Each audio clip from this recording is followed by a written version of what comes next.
you're an American playing in America, right? But you get hooked up with a Chinese person from who the heck knows where in the world. Now that seems all normal and all that, but if you think about it, isn't it more likely that you're supposed to get hooked up with someone in the United States? Because, a lot of people in China right now are, well, asleep. So I thought about that for a little bit.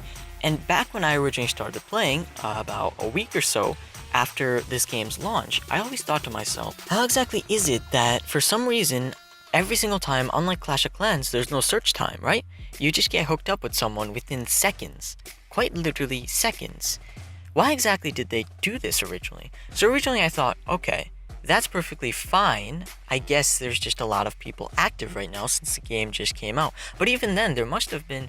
I downloaded the game before when people had there was like 1,000 players at most, okay? I downloaded it really fast and then shared it with you guys because, that's what YouTubers are supposed to do when a new game like this comes out. But I always found it super, super weird that to this day, it only takes a handful of seconds to match up with someone. Now, nowadays, it makes a little bit more sense. Back in the day, it didn't make any sense when there was 1,000 players and you get matched up with someone.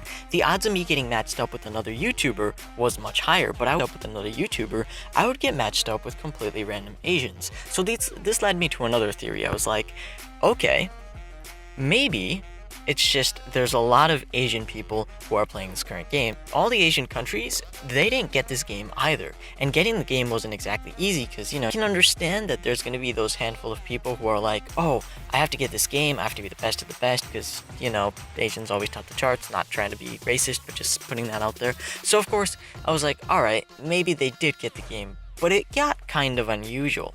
It seemed that every single time I started playing, I would get hooked up with a completely normal person from a completely normally named clan. But every single time I got maybe 2 or 3 wins, maybe 4 wins in a row, right? I would get hooked up with an Asian person who would have a name that I could not read, and then they would also have a clan name that I could not read. So it got me thinking. I was like, okay, what does this lead me to believe? I think that Clash of Clans isn't botted, and I think that Clash Royale is botted. I mean, if you think about it, a lot of things that you decide in Clash of Clans, you cannot decide in Clash Royale. They decide for you what cards you get when. They decide for you what cards you can buy when from that tiny little section.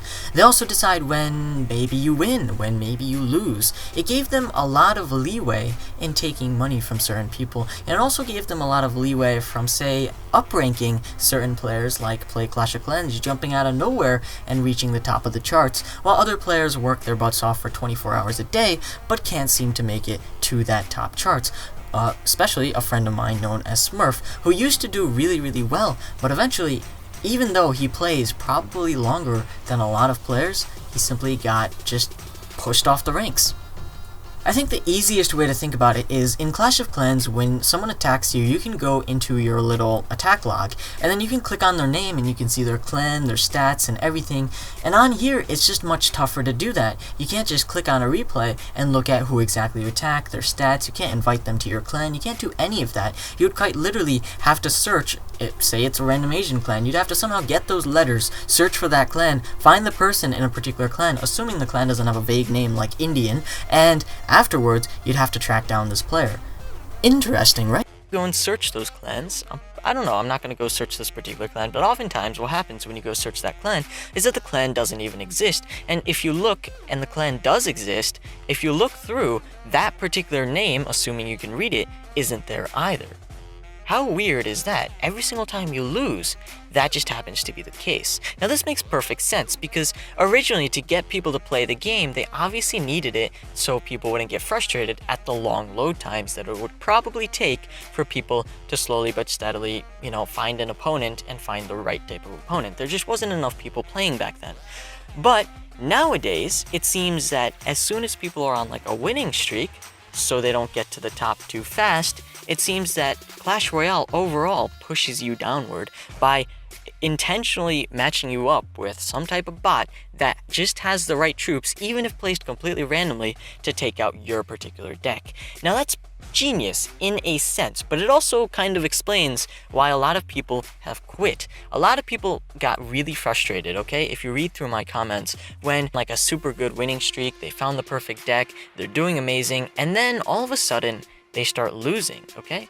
And what that's supposed to do is obviously get you to stop playing the game. Why? You know, because you can play as many times as you want, unlike Clash of Clans. Clash of Clans, you play and play and play, but then eventually you have to train up troops, you eventually have to upgrade something, you eventually run out of elixir.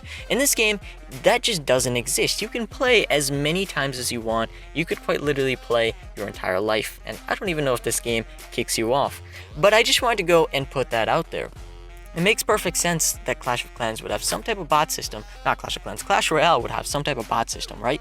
Where basically, as soon as you start winning too many times and jumping up in the leaderboards and doing too well, which would obviously get you to play too much and obviously get everyone else to play too much, it would force you to sort of forfeit because it would force you to lose trophies. It's a genius system, but I guess it's kind of an excuse for you guys as well. I wanted to go point this out to you guys, and feel free to let me know what you guys think. And next time you go on a losing streak, think about it. Maybe it's not your fault. Maybe it was done intentionally just to get you to stop playing the game for a little bit so you don't completely destroy their servers. And on that happy note, videos like these where I go and analyze the game and think about it and go, something's off here. Alright guys, hopefully you enjoyed. Leave a like. Thank you guys for watching. This is going to be me logging off. C.L.A.S.H is a clan we play. We the I.O.N.C.L.A.S.H hit that 50K and we still going strong as we make our way. Yeah, no one to stop us being the best clan, cause we about to take the top. We making it our plan. Let's clash, build it up. We so fast, grow our town hall back. This channel is where it's at. I.O.N.C.L.A.S.H